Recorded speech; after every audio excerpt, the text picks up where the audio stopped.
Hello and welcome to another brand new episode of Dingers and Stingers, the podcast that knows that Bryce Harper is still that dude, even though USA did not end up capitalizing. He had a great moment in the World Baseball Classic final. We're going to talk about the World Baseball Classic elimination round briefly to start our show, but later we will get to our division preview for this week, which is the NL West. So we're going out west to finish up our division previews this week and next week.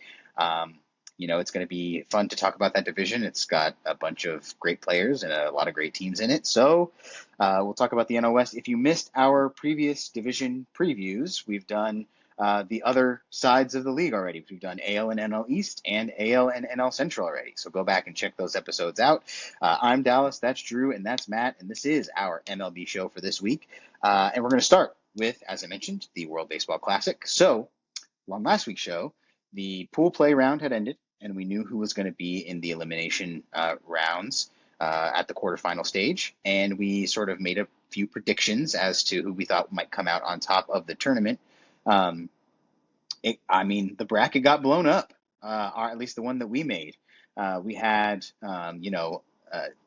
Japan coming out of, their side of the bracket. They did not come out on their side of the bracket. And, ultimately we all know that Venezuela ended up taking home the championship trophy, which we did not have on this show. So, congrats to them. But let's talk about the elimination round a little bit. So let's start with just the round in general. Let's talk about some of our favorite things, favorite players, favorite moments from the elimination round of the World Baseball Classic this year. So what do we got? What was good? What caught our eye? I mean, the story obviously we'll get to more on this, but the story is Venezuela. They, they looked pretty good in pool play, but obviously not quite as good as the Dominican Republic. And the fact that USA lost in pool play, making them the second seed out of their own pool, kind of screwed up the bracket for DR because they ended up on the same side. But Venezuela beat Japan, which I think a lot of people had penciled into the finals. They beat Italy, who was kind of, like the exciting, fresh team from pool play. And those were both really good games with comebacks from Venezuela. And then, of course, going on to beat the juggernaut USA team in the finals. I think that was to take the easy answer. That's the story of the tournament. Like the DR USA game was awesome.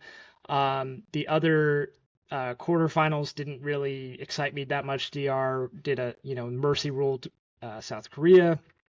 USA beat Canada in like a kind of close, but kind of didn't feel that close kind of game. And then Italy and Puerto Rico wasn't the most memorable game either.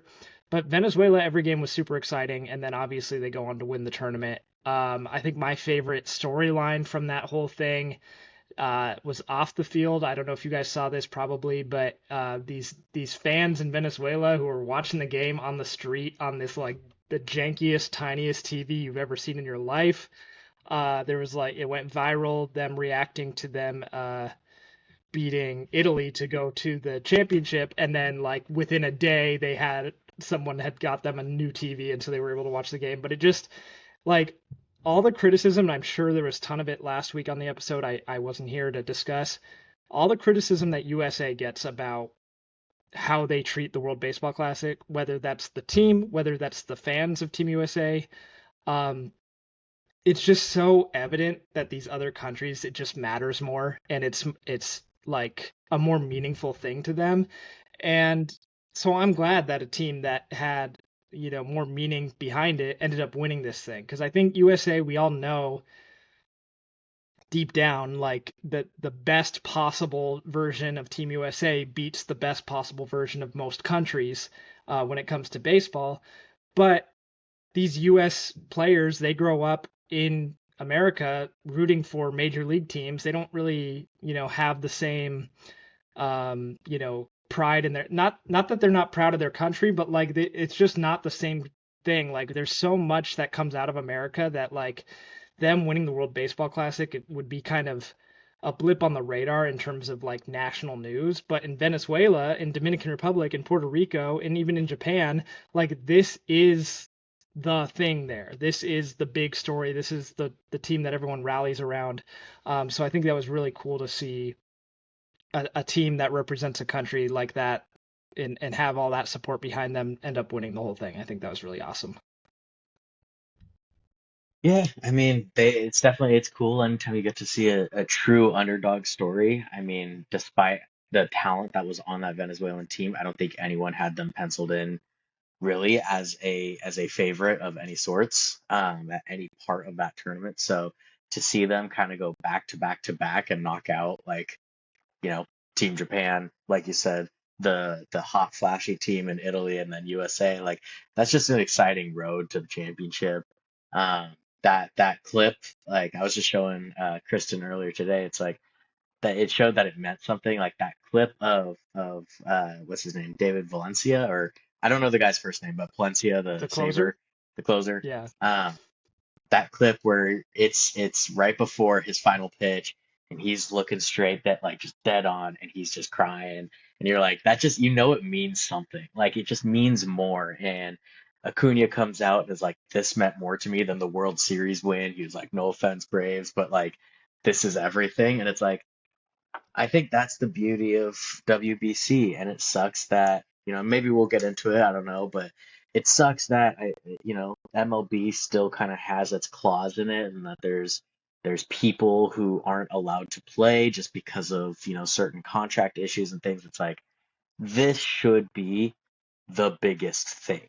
Like it really should. And MLB is amazing, and obviously, like you'd hate to see someone get injured in the WBC and affect their MLB games. But I'm like, this should be everything. Like you get one opportunity every few years to actually represent like your country and like your heritage. Like it doesn't get more like cool than that. Like to back your own country. So a little disappointed, but that's my favorite moment, I think, of the entire thing. Like that was just such like a cool thing. Like I was watching that and I was just like, hell yeah, Venezuela. Like props to you guys.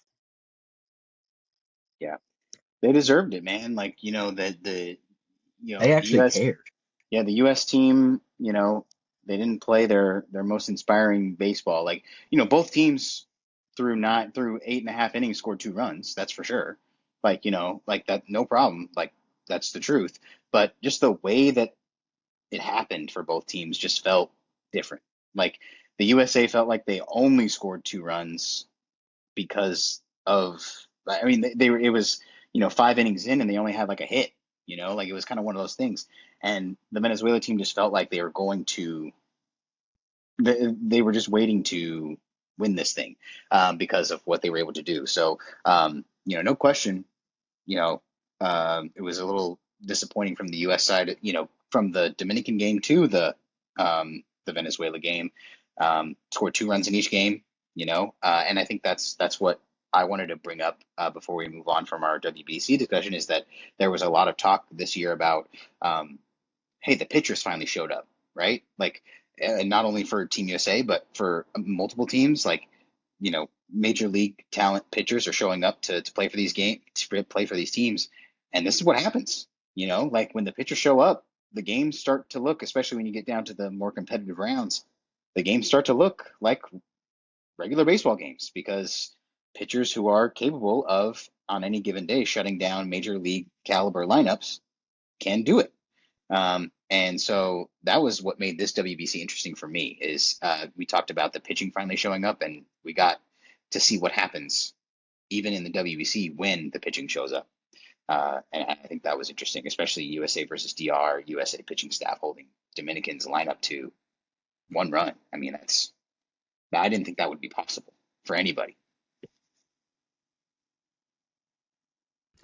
Yeah, I mean the pitching showed out. I think a part of that can be attributed to like the hitters not as much in their routines early in the season or whatever.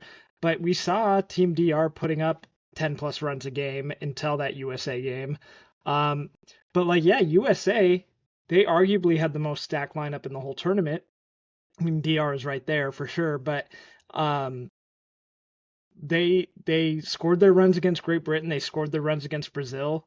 But both of them, if you watch those games, it wasn't like easy. It was just like eventually these teams ran out of quality pitchers, like pitchers who like are actually capable of getting major league outs. Those countries just didn't have enough of them. And then as soon as they start playing real competition, 5 runs against Mexico, it came in 1 inning. 6 runs against Italy, that was only after they like learned that they should try in that game. Um, Only 5 runs against Canada in what was clearly an elimination game, and then 2 runs in the DR semifinal and 2 runs in the final. That is just not what you would have expected when you saw this lineup written down for the last year, every new name that gets added. Um, so, I don't know what to make of that. USA didn't play like a team the same way you saw some of these other countries really kind of mesh together. Um, for whatever reason, USA just doesn't seem to be able to do that. And it's also Mark DeRosa, dude. I think this guy is like the least qualified manager of probably all the teams. I don't really know how he got chosen in the first place. Like I was fine with him 3 years ago, but it's like, okay, we didn't win 3 years ago. Now we didn't win again with, the most stacked USA roster they've ever had. I think in 3 years you definitely need a manager. It doesn't even really matter to me who it is, but maybe make him a manager and maybe someone who will like learn the rules of the tournament and someone who will put the best lineup forward, regardless. Like we saw all-star quality players riding the bench for, certain countries because that was simply what had to happen. And then the US kind of started their more veteran guys despite them not being the best options. Like first base, I mean, I don't even know what to say. Harper is clearly better than Goldschmidt, but like our best first baseman didn't play on this team. But then Harper did nothing until the 8th inning of the final. Meanwhile, like Gunnar Henderson is on the bench every other game. He's like probably our best hitter in the tournament overall. So I don't know, man. Like if the job is managing egos, if the job is knowing the rules of the tournament, if the job is winning, like there's no way in which Mark DeRosa is the best person for that job. And I like if USA wants to be taken seriously in this tournament, like as a true like I don't want to say a true threat because clearly they'll be good no matter what, but like as a team that's like trying and a team that cares, they need a different manager. In your head, I mean, who would be your pick in say 3 4 years to manage this team? Because it feels like the options are that it can't be an actual manager.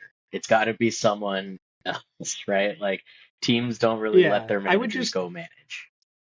I would just do what they did in years past, where it was like a semi-recently retired legendary manager. It was Jim Leland in 2017. Um, I think it was Joe Torre in 2013 or 09, something like that. Like, why couldn't Bruce Bochy have done it, or Buck Showalter, or someone like that? Um, that's what I would have liked to see. Isn't like Benji Gill an active coach? Like he's not a manager, but he's an active coach. So like you could have taken someone So like that, like a Ron Washington. I don't know. It doesn't like it almost doesn't matter. Like it seems silly to Like nitpick when Sosha? it's like this roster is that good. Yeah, Sosha would be an option. Um, he might want to do Italy. I don't know.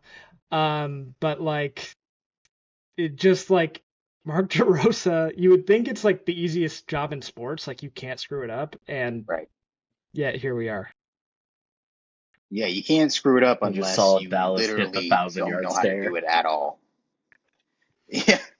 No, I mean, look, I've met Mike Thosha in person. I'd love to see him back managing. What was he gonna do a couple years ago? What was that? Maybe he did do it. I don't know. Um, No, I was don't was remember, it a but threat? I don't know what you're talking about. no. He That was gonna sounded come. like it was a There was threat. a maybe it was the last World Baseball Classic or something. He was like in the running, but he didn't choose him. or something. But I feel like he was going to do something where he was managing again at some point in the last few years. So I think he would. I think he would do it if he was asked to do it. Um, Joe Madden is another guy who I thought maybe could do it this year. He would still have some fun out there with it. He could shave his head into a mohawk and actually get to show the players this time instead of having Perry Manasian show up to his house and fire him. Um, Bummer to remember that. But um, but yeah, back to the WBC to finish things out. You know, yeah, USA needs to make some moves to make sure that they have someone at the helm who knows what they're doing. Frankly, it's foolish to think that you can just put the players out there and expect them to be enough when we've seen it now 2 years where in one year they've had a really good lineup and then one with maybe the best lineup that has ever been had, and they haven't come up with anything. So as far as the championship goes, now that missing piece probably is a manager who kind of has a little bit more experience. So I'd like to see that too. But that's if you're rooting for USA. I don't know if any of us were really, but it was nice to watch them. But we're all, I think, happy with how the tournament ended. Venezuela winning was awesome, and it was good to see the banners, like the championship banners up there, and see a new country up there. Because you had, the same three countries up there for the last five or however many championships there were, and now you got a new one up there, and it's always nice to see that. Um, all right, but until the next time, well, we'll say goodbye to the WBC for now. It was fun to have some high stakes baseball in March. And opening day is right around the corner, so we're getting there. And on the way to opening day, we have two more divisions left to preview here. So we'll preview one during opening week. But the NL West here is where we'll go for today's episode, and kind of where we'll leave things before opening day officially happens, before we record next. But yeah, NL West is going to be fun. We got the big dogs, here in this division at the top here. And let's talk about where we've been and go to the 2025 season standings. So where did the 2025 season end in this division? Well, the Dodgers were end of the year in first place. They had 93 wins and 69 losses, and they won the World Series. That's how their season ended. As we all know, second place was the Padres, 90 wins and 72 losses, and they lost to the Cubs in the wild card round. And then that's how their season ended there. The non-playoff teams in this division were the Giants in third place, a perfect 81 and 81. The Diamondbacks in fourth place, 80 and 82. And then the Colorado Rockies all the way down in last place at 43 and 119 losses. Okay, so this division within, first and second place finished close to each other, third and fourth place finished close to each other, last place all the way down. And so that's kind of where this division ended up. And then now let's talk about where we're going. So let's talk about the season, off-season recaps and season previews for these teams. And we'll go in finishing order as we always do. So we'll start with the Dodgers. So 2025 season was just all of us lying to ourselves about the fact that the Dodgers come October weren't going to be the team to beat, right? We remember the discourse last year of, are they going to be those dudes, come the playoffs? They have bullpen problems. They have this, they have that. The regular season was more tumultuous than expected for a team with so many great players, but they rolled their way to 93 wins. And once the postseason hit, the Dodgers once again rolled through the competition on the way to the World Series. They did have a tougher time against Toronto than anyone imagined they would, but they eventually emerged triumphant in Game 7. So what does the team that has it all get in the offseason? Let's talk about it. So, offseason recap for the Dodgers. Let's go to Matt and let's run through the Dodgers offseason. The who they added, who they lost, and who's not here anymore, and then we'll talk about those moves. Yeah, so you could argue the biggest move of the offseason, maybe not by on-field talent, but just by impact culturally, is the retirement of Clayton Kershaw. Obviously, he is like one of, if not the franchise legend for the Dodgers, one of the best pitchers of all time. So he is officially gone. Their bullpen is in shambles because of it, clearly. They also had Andrew Heaney retire. Michael Conforto is no longer with the team. Michael Kopech and Kirby Yates. But they were able to keep around a lot of these kind of utility guys. Miguel Rojas obviously had the big play in the final game there. Max Muncy and then Kike Hernandez, as well as Evan Phillips, who still might be a high leverage guy for them, but the two big names, they signed two of the premier free agents of this offseason class. Outfielder Kyle Tucker, who we assume will, be playing in the corner outfield and starting every single day, and then closer Edwin Diaz over from the Mets. So two of their bigger needs in this offseason, and they got kind of the premier guys at each. So definitely some big moves here. Yeah, so, what does the team that has it all get in the offseason? They get more. They Hmm. get all. They get more. And so that's where we're going to start here.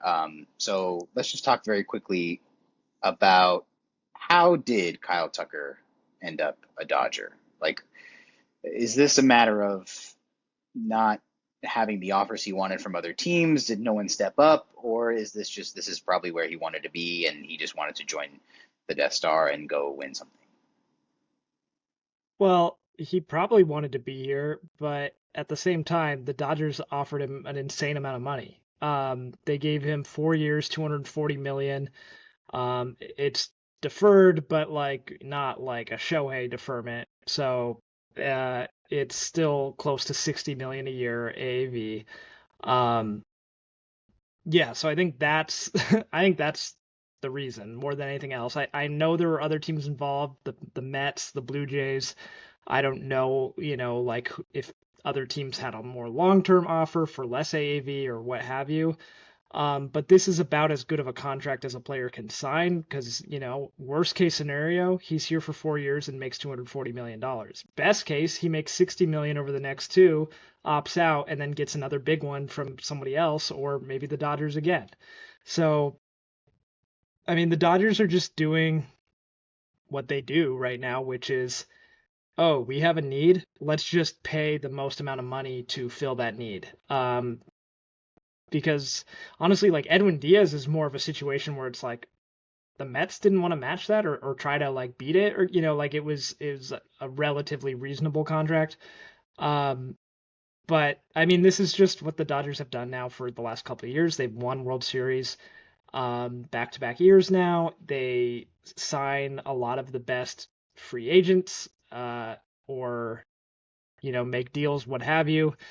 They still have one of the top farm systems in baseball. I mean, they're just an absolute juggernaut right now. And I know that the Blue Jays played them really close in the World Series, and that was awesome. And that just goes to show what baseball can be. But the Dodgers are about as good as I've ever seen a baseball team right now, and they just got better. So, you know, they have to be the favorites going in, no matter who you ask. Obviously, it's a long season. Things happen. People get hurt. People don't perform to the level that you think. Anything can happen. I'm not like sitting here guaranteeing a Dodgers three-peat, but they'd have to be the favorites to win the World Series, let alone this division. Yeah, 100%, dude. Like it is one of those things. They just keep getting better, right? The best keep getting better. And the guys that they lost this offseason are a old and washed Clayton Kershaw, a bunch of dudes who weren't that good, and some like back end bullpen, and they replaced him with the top guys at the positions of need. Like they're almost a one for one exchange, Michael Conforto into Kyle Tucker, and that'll allow Teoscar Hernandez to go back to his natural position if they want. Like it opens up so many different things where they can play around with this lineup, and then Edwin Diaz is like a bona fide superstar as a closer. At his best, he is a top talent at that position, and that's something that they had issues doing down the stretch of last year, and so it's annoying, but it's as you said, this is what they do every year. It seems like, at least for the past few years, where they just are willing to invest more than anybody else into filling their needs through free agency, and they combine that with doing well at drafting and scouting and doing all these things, and it creates a juggernaut. Like, you know, it's short-sighted and foolish to try and say otherwise. Like, records don't mean everything, although they are the most important thing, but they are the best team in baseball. Like, it's not like particularly close. Yeah. Um, yeah. And last thing on the Dodgers before we move on, you mentioned, that it's a long season and guys can sometimes not perform to what you want. Um, a couple guys that maybe didn't perform up to what the Dodgers wanted sometimes over the course of the last season were like Roki Sasaki and Teoscar Hernandez. What do you see for those guys this year, especially, kind of focusing in on Roki Sasaki? Like, what do you see for them this year as far as, and maybe a bounce back campaign for one or both of those guys? Yeah, I was gonna point out like if you were going to pick a flaw with the Dodgers, it would be health and it would be specifically pitching health. They have not done a great job of keeping their pitchers healthy.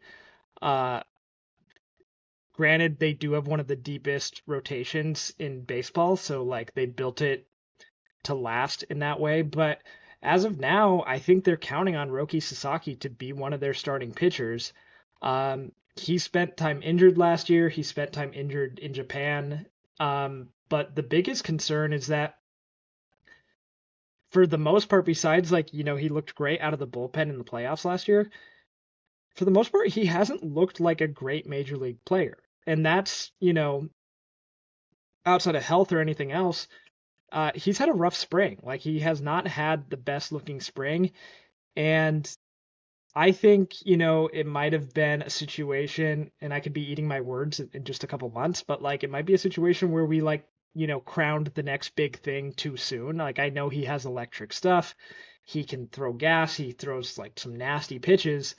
But at the end of the day, you have to be able to pitch. And so far, he hasn't really shown the ability to do that, particularly as a starting pitcher. Maybe he is a bullpen piece long term, in which case I think that looks different. But yeah, this deep loaded Dodgers rotation, which don't get me wrong, it is. It just doesn't like have the same. It doesn't strike the same fear in you as it did maybe a year ago even. Because like Yamamoto's great. He's the ace. He's really awesome at the top. You have Tyler Glass now, who like never throws a full season. You have Blake Snell, who never throws a full season. Shohei is, the best player in all of baseball, but like, do they want to give him 180 innings of workload? I think not. And then you've got young guys. You got Emmett Sheehan, who looked pretty good last year. You've got Gavin Stone coming back from injury. There's a couple like Kyle Hurt or something like that. River Ryan. Kyle There's like, Hurt. yeah, Shout out Kyle Hurt. yeah, for real. So they've got these young pitching prospects and everything that like things should work out for them, but it's like suddenly a little house of cards when it comes to their rotation. When a couple guys go down, it looks totally different.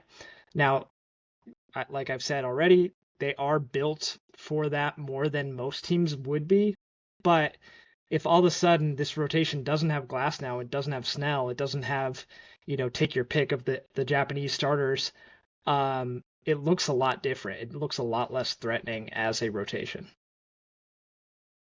Yeah, I agree to an extent. I think my issue with it is it seems like they're so willing to like load manage these guys through a season of like, oh, he's sore. Well, he's gonna be out for 2 months.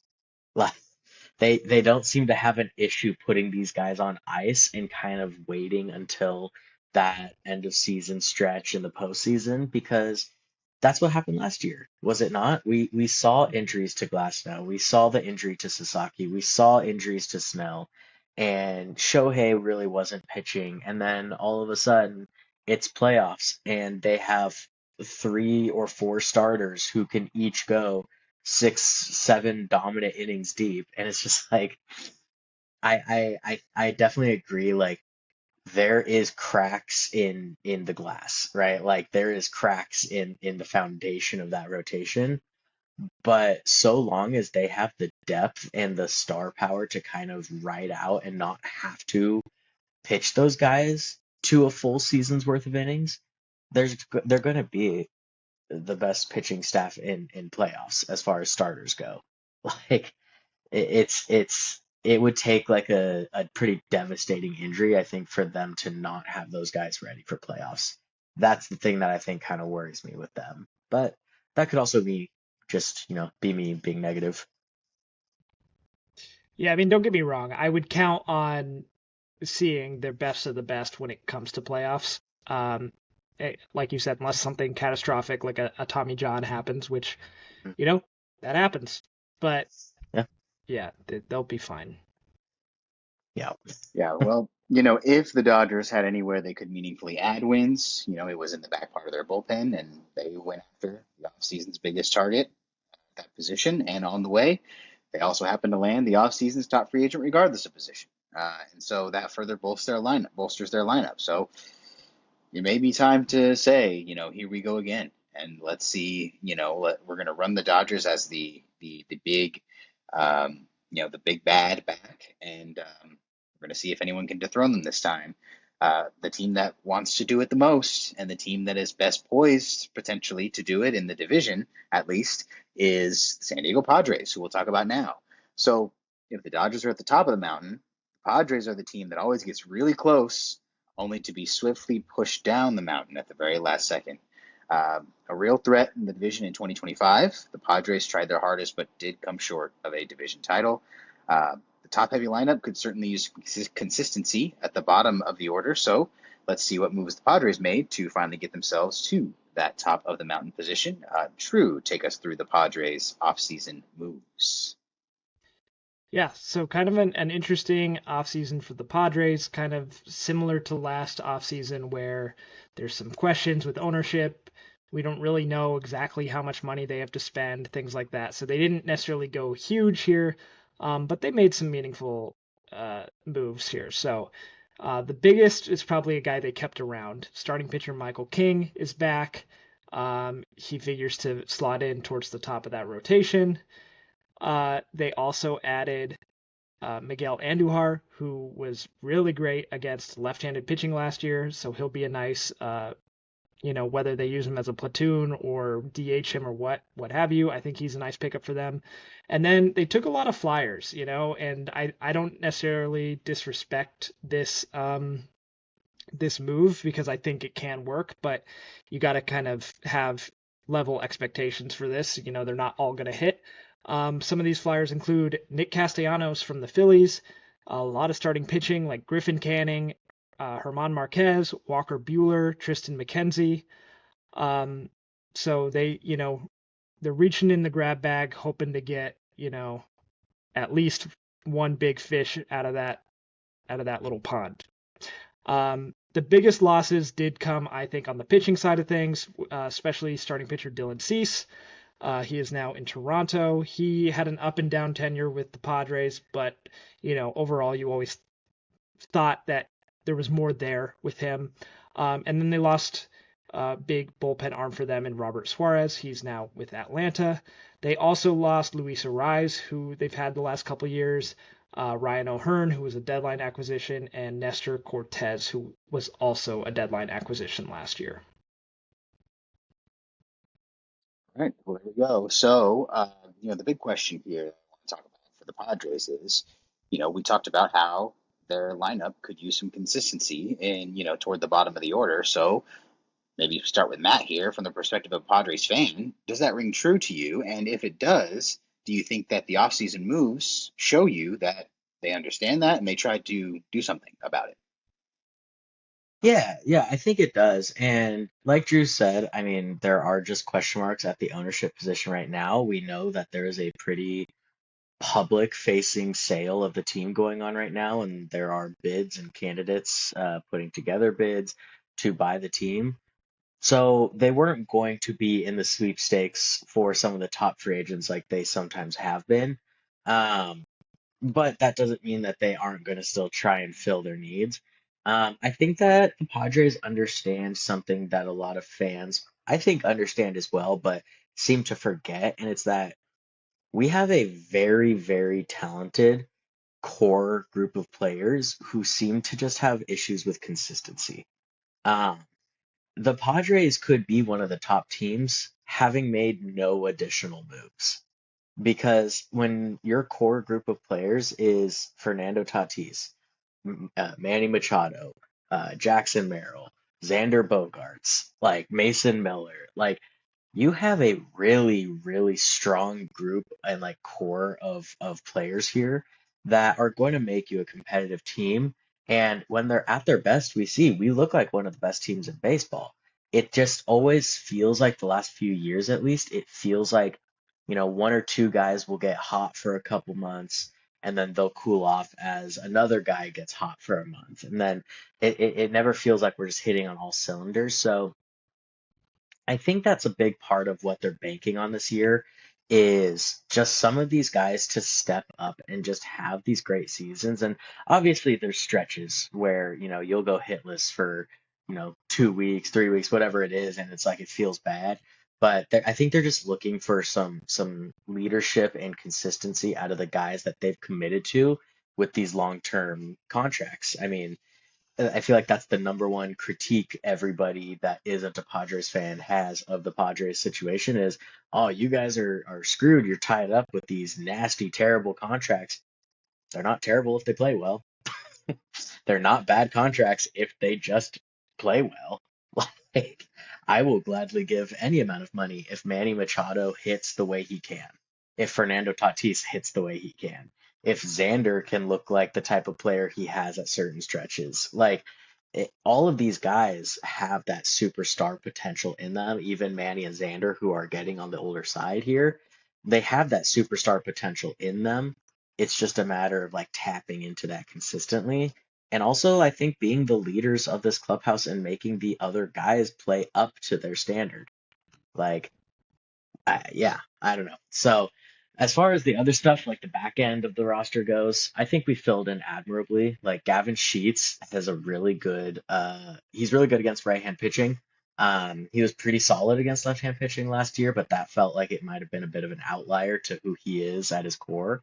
But we addressed that pretty quickly with Miguel Andujar. We bring in competition for that as well with Nick Castellanos. All these guys are probably going to compete to platoon as that kind of DH, first base, left field, you know, mix and match platoon just based on who's pitching. And then I love the strategy with the pitchers. These are a lot of guys who, at different times in their careers, have had moments where you're like, hey, they're showing a flash of something, but just haven't been able to piece it together for long stretches. And I've said this 1,000 times on this podcast. There's not a ton of pitching coaches I trust more than I trust Ruben Niebla. And so for him to get these guys who seem to have these low floors but high ceilings, I think I trust him to find one or two serviceable starters out of this group, like for sure. Because it's also not just those guys that they picked up competing for the back end of this rotation. It still includes Kyle Hart, JP Sears, Randy Vasquez. Like there's a number of names, and some of those guys put up meaningful innings for the Padres just last year. Um, but it's a number of these guys who are competing for those last spots. So I like these moves. It's not the flashy offseason I think some Padres fans want, but it's hard when you're directly compared to the Dodgers every year. It, no one be moving like that. Like no other team is moving like that. So I think keeping perspective and keeping kind of the expectations in check allows you to see like this can be a productive off season in terms of we got rid of a couple expensive contracts. We did let a couple guys walk, but overall, I think we filled gaps and we're still going to be a good competitive team. Yeah, I think that last thing you said is it was gonna be kind of how I started what I say about the Padres, which is like they're kind of cursed by being always compared to the Dodgers, who, like we just said, are, you know, clearly the best team in baseball. And I mean, that's what happens when you share a division and you try, right? Like you have to you are going to be compared to the Dodgers because that's the team you have to take down. And to the Padres' credit, they've been like the closest team the last couple of years. I mean, the Blue Jays were really close, but like 24, they were the closest team to take the Dodgers out. They did take the Dodgers out in 22.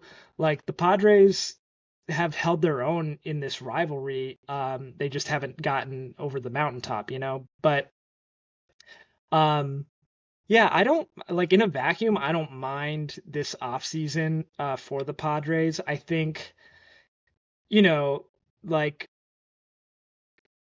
the Cronenworth contract, the Xander contract, I don't love those. I don't know, like you paid for those first few years and now those years are gone and you're just hoping for, some level of production from them.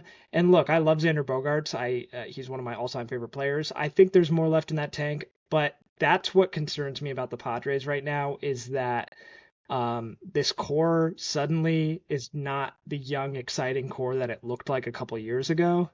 Um, and granted, you still got Tatis. He's still only 27.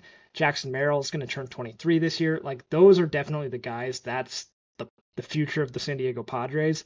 The problem is like these other guys are also part of the future just because they're on the books. And so I think, like you said, Matt, like, it's not a bad contract if they start playing well. Yeah, I mean, like if they start playing well, they basically have to. Like if the Padres plan to go anywhere like beyond the playoffs, they're going to need Xander Bogaerts. They're going to need Manny Machado. They're going to need Jake Cronenworth. Um, so yeah, it's easy to forget just how close they actually finished to the Dodgers last year, because the Dodgers ended up winning the World Series. The Padres got knocked out in the wild card round. And another thing, like an underrated thing for any team, but like the Padres had the best bullpen in baseball last year. And granted, you lose Robert Suarez, but like you added Mason Miller at the deadline. You have him for the next, at least 3 years, maybe four. Um, 4 years, yeah. he's like probably the best closer in baseball right now. You have Jeremiah Estrada, who's an electric arm. You have Adrian Morejon, who just had a career year. Like that is going to keep the Padres in games. Like their starting pitching should be solid enough. Like Michael King will be good. Nick Pivetta will be good when Joe Musgrove gets back. Like I anticipate him being pretty solid. And so yeah, like if one of these grab bag guys ends up hitting, like yeah, this team, like they should still be able to win plenty of ball games.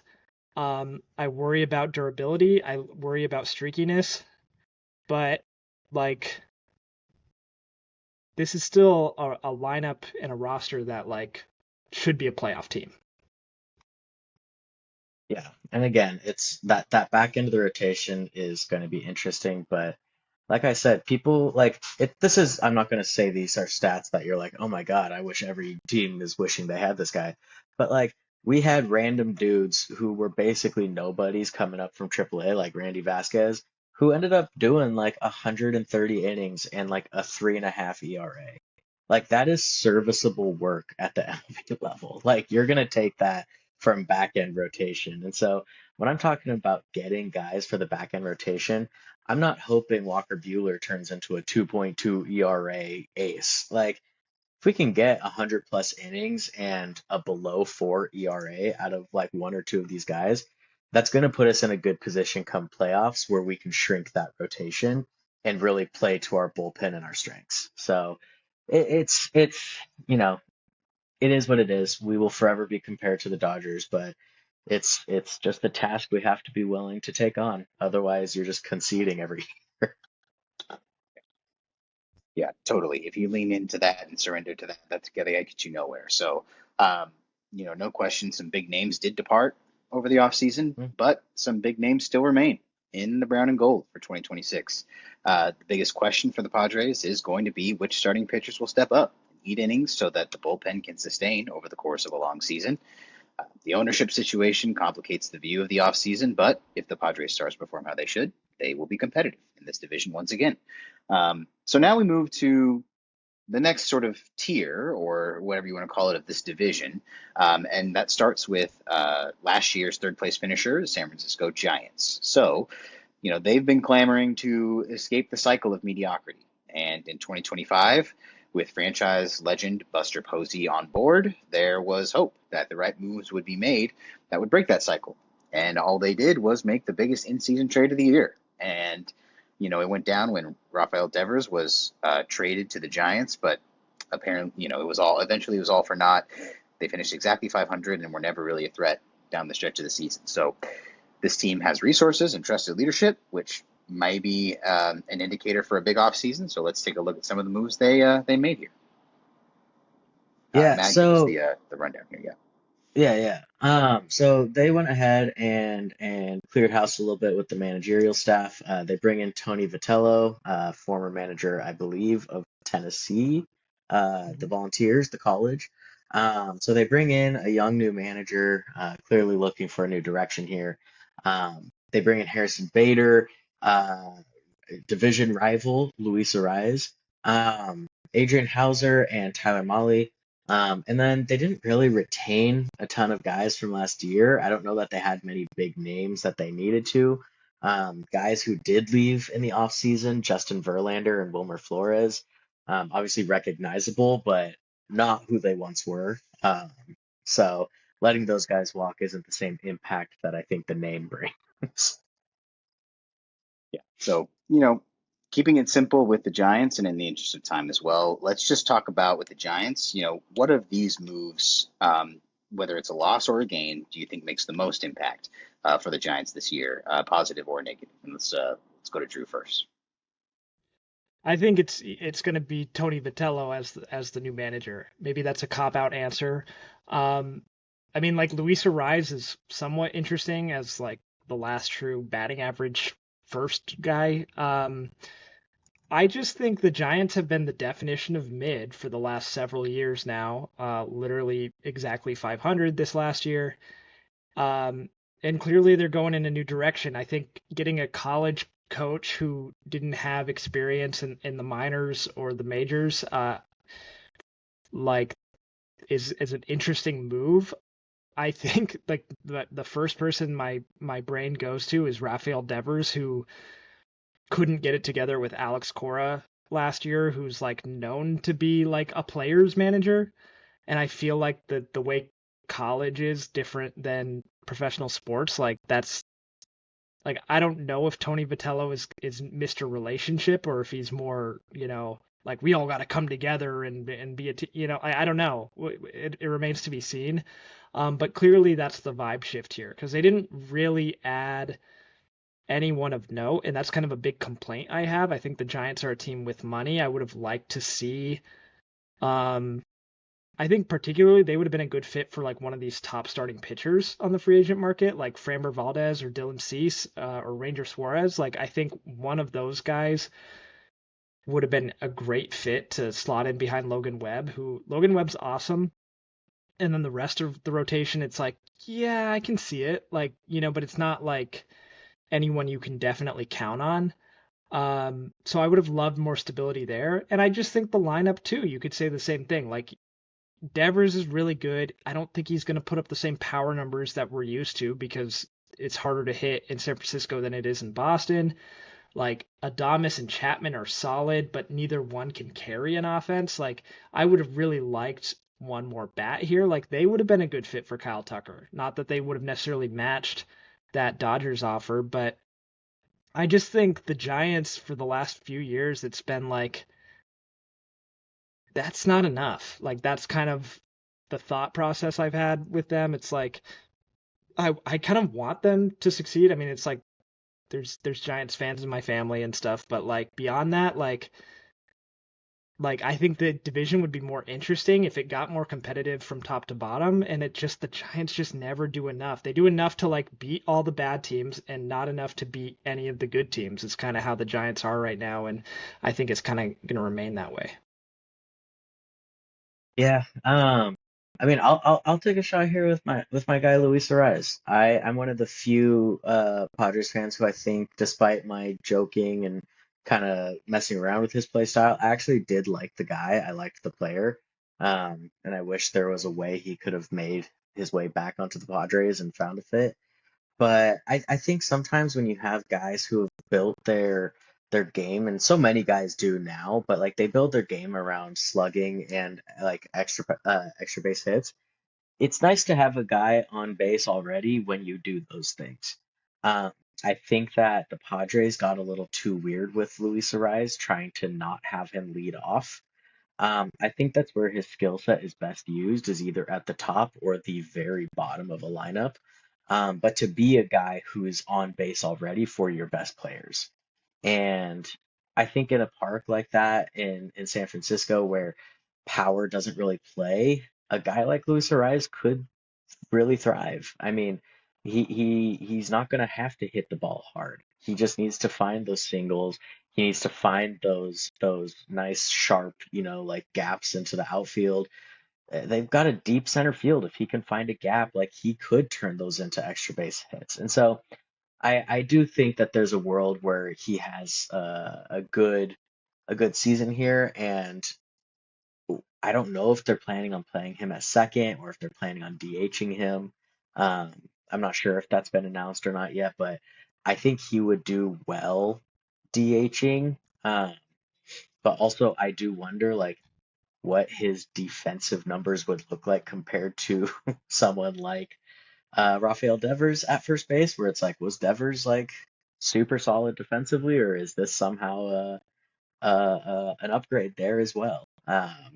It remains to be seen, I suppose. But He's playing yeah, second. he's Um, going to play second. which is a concerning right side of the infield defense with Devers at Hmm. first. We don't even know, exactly what Hmm. Devers is going to look like. So maybe we're being harsh on him, but like he was not a good third baseman.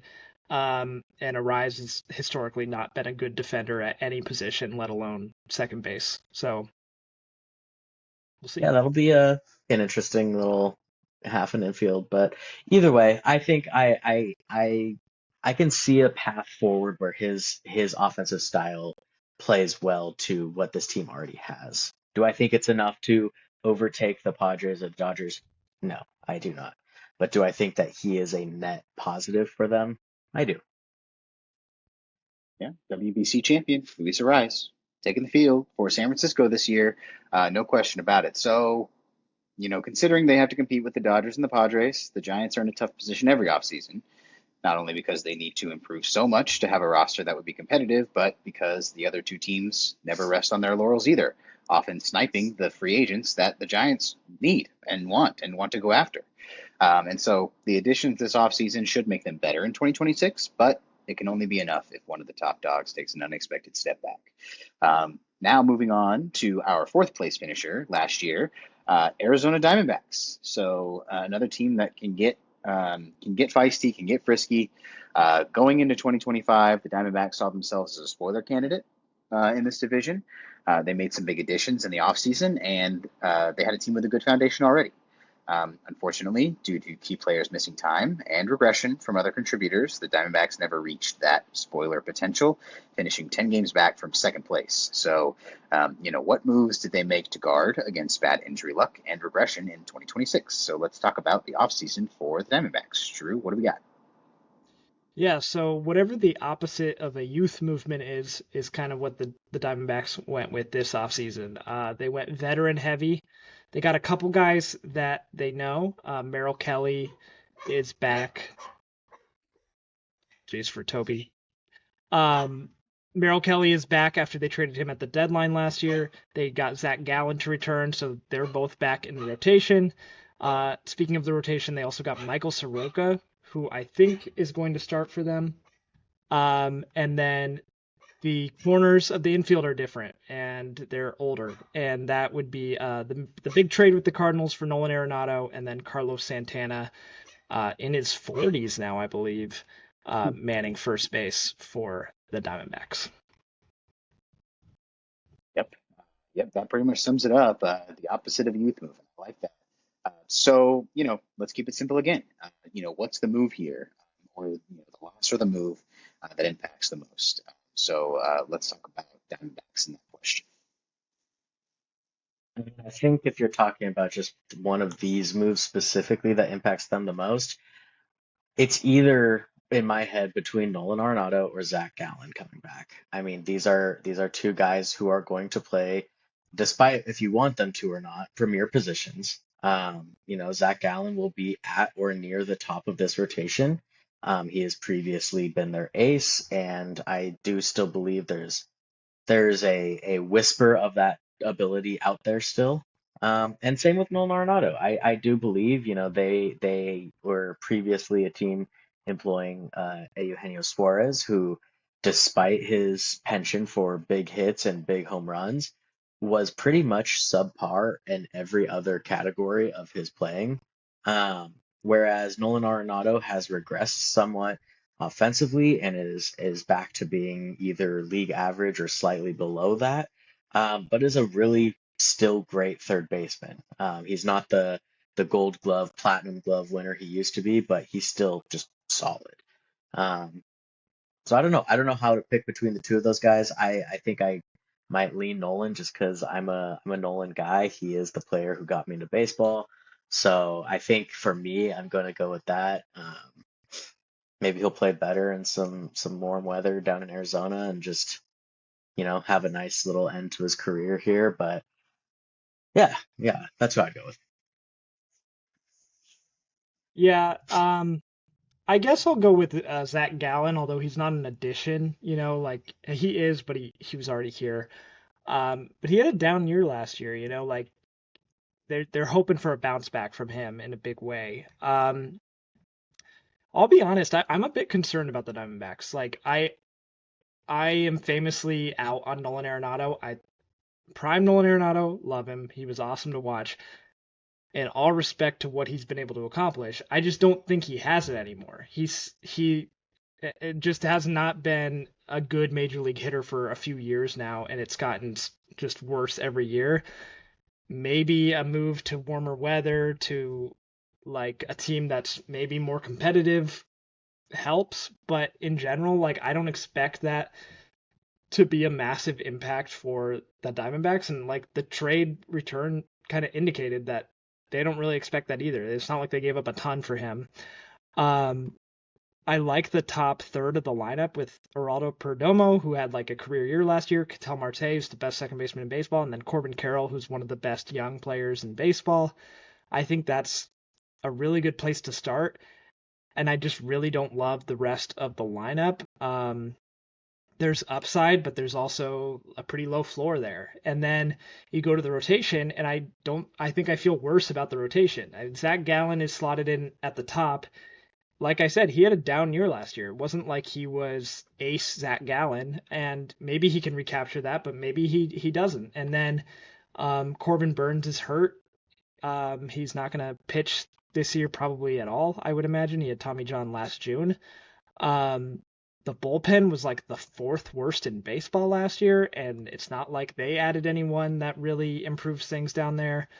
Um, I don't know, like from a year ago, being kind of like talked into them as like a sleeper, like really good team. They finished right below 500, and I think they're just counting on better luck this year, and I don't know if that's a very good strategy. Yeah, I mean, you talk about Nolan Arenado, again, no disrespect, but if you are linked to the Angels as a potential team that you might end up on, you are washed. I'm sorry. Like that's just the case. Like, especially in 2026. And so, you know, I think that he has a lot to show that he might still have, anything close to what he used to have back in there. But um, yeah, this offseason for the Diamondbacks, it was defined as much by what they didn't do as much as what they did do, right? They did not trade Ketel Marte in the offseason. And they did little more than move furniture around here, really. Still, moving furniture around can change the way a room feels, and maybe that'll be enough to get some of these players back to their top form, like Nolan Arenado, like Carlos Santana. Maybe he can have, one more season that can have some impact. The biggest question, though, is whether this offense can score enough runs to be competitive. And with Corbin Carroll missing the start of the season, that question looms quite large in the immediate term. So we'll see what the Diamondbacks have in them. One team that we're pretty sure we know what they have in them, and it's not that much, is the Colorado Rockies, who are our last place finisher last year and the last team we'll talk about today. So they were one of the teams with the lowest expectations going into 2025. They once again found themselves in the league's basement at season's end.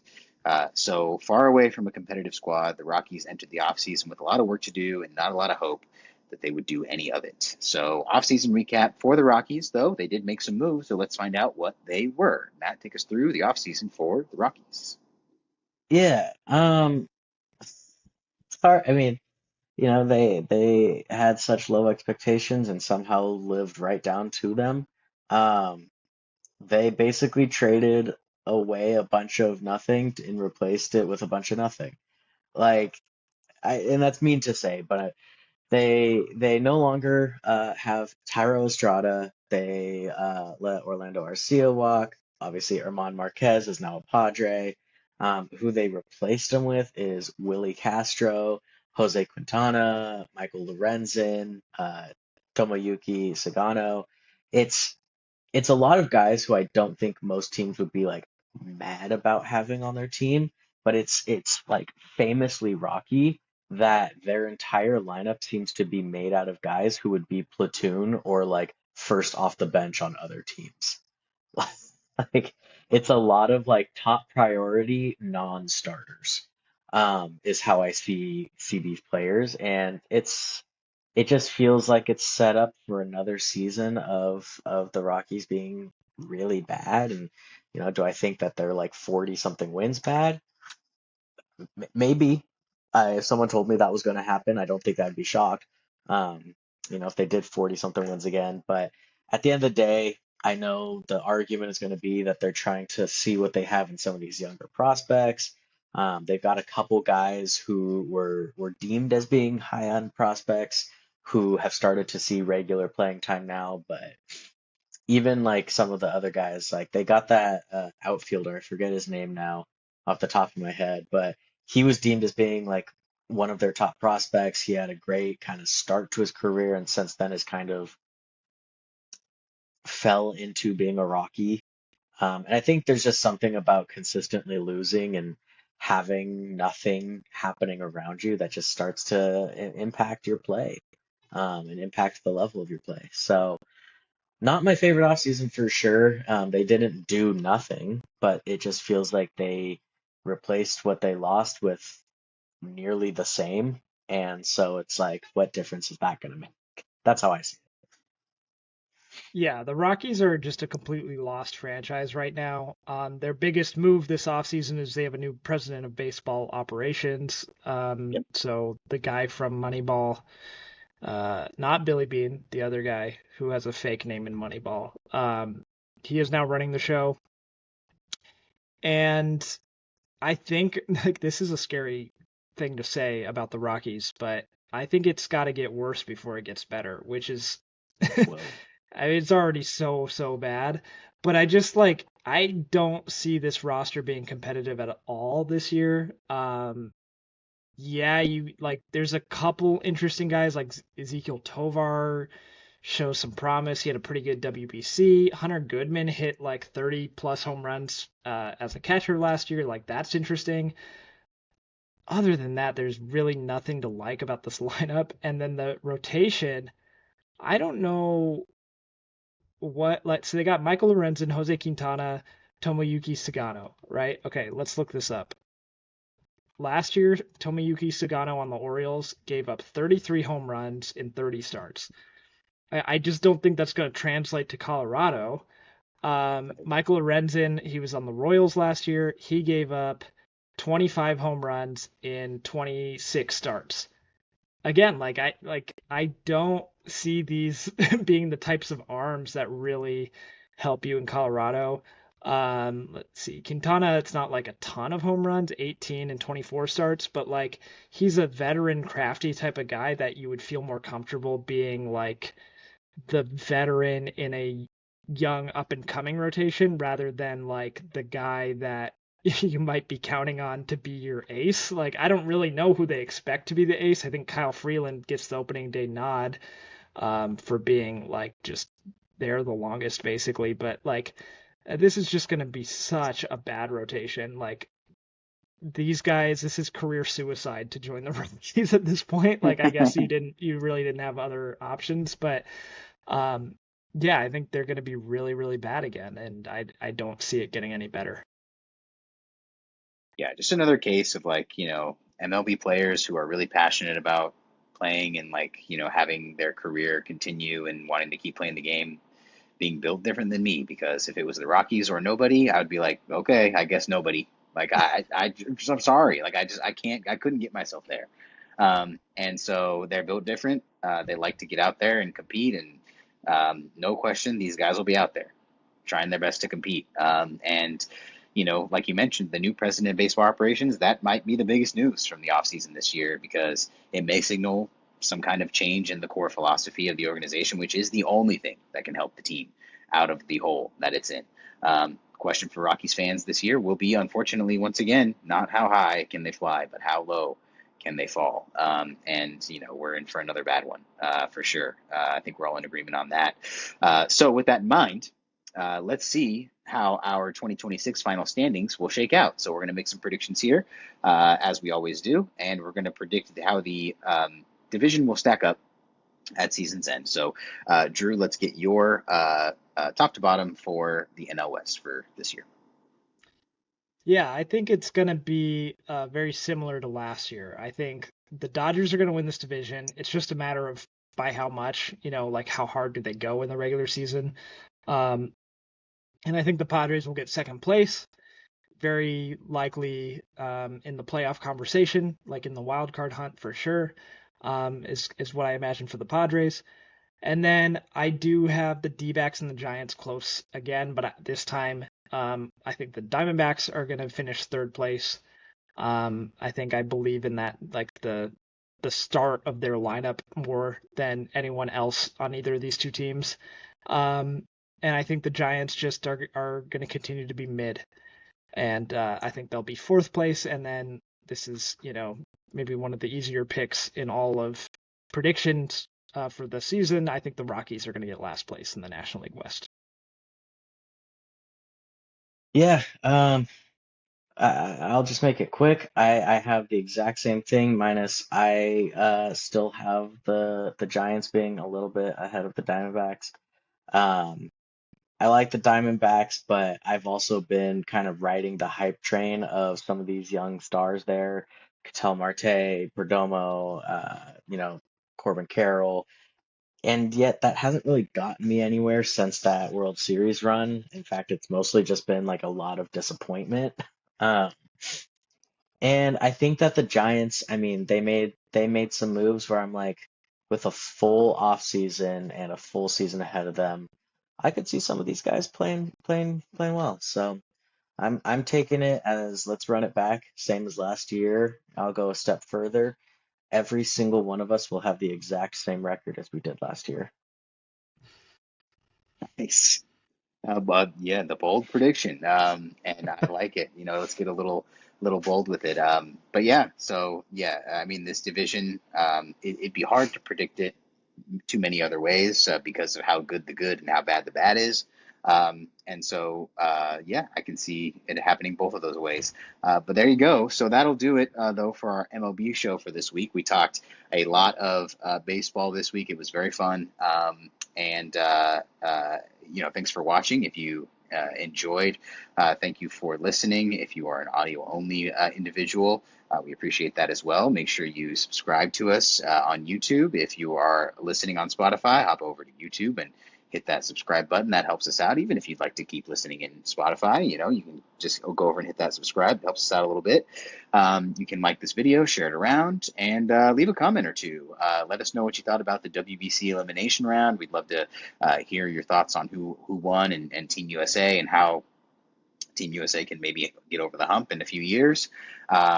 And give us your thoughts on the NL West as well. If we missed anything, if you think that one of these teams is going to surprise, we'd love to hear that as well. But tune in again next week for our AL West preview. We'll talk about that. It's our final division, and it'll be opening day or thereabouts when we record. So, it'll be very fun, high energy next week for sure. But yeah, we're coming right to the end of the offseason, so we're stoked for baseball season to begin.